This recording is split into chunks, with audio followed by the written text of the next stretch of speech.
Hi everybody, welcome back, and today we're going to be looking at this Lasko Cool Colours white box fan. Now this fan doesn't actually belong to me, it's in the accommodation we're currently staying in New York. So a proper true American special. I was expecting to see a Lasko box fan somewhere around here, but we're lucky to have it here today.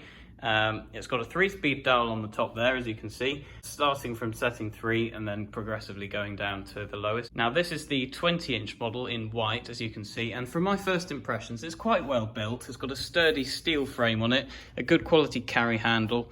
Unfortunately, I don't know the exact tech specs of this because there is no model number or info plate on it. And just from looking at it here, as you can see, it is quite a well-used fan. It's the only fan that is in the apartment apart from the air conditioning unit, which we've also got.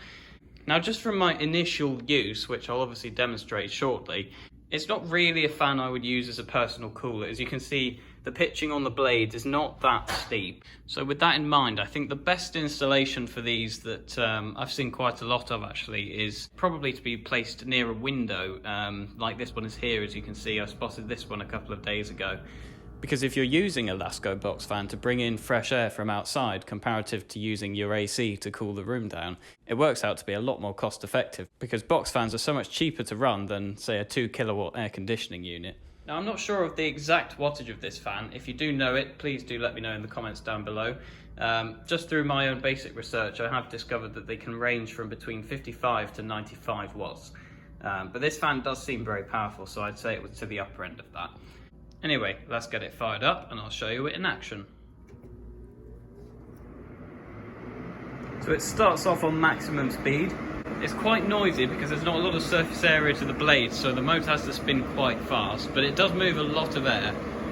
Even from all the way back here, I can still feel it, so that is a good sign. But this is on maximum speed already, so you'd be able to expect that. Here's medium. Considerably less noise now, but there is still a good amount of air being shifted.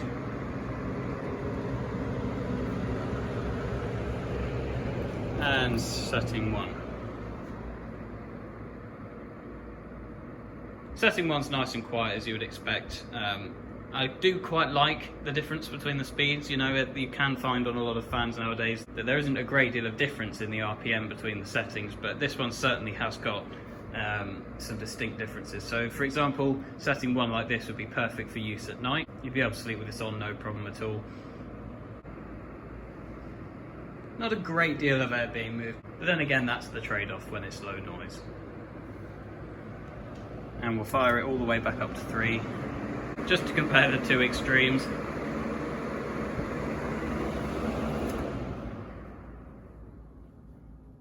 And a spin down.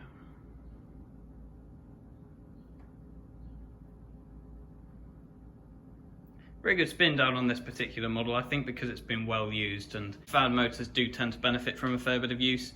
Quite impressed with that actually, considering how light these blades will be. There are 5 blades, but they're only thin, and obviously, as I mentioned earlier, the pitch gradient isn't particularly strong, and for them to continue spinning for that long, even after it's switched off, you would expect the fan to be of good quality. Anyway, that concludes today's video. Thank you very much for watching. If you want to see more fan videos, restorations and repairs, do consider subscribing, and I'll see you in the next video. Thanks for watching.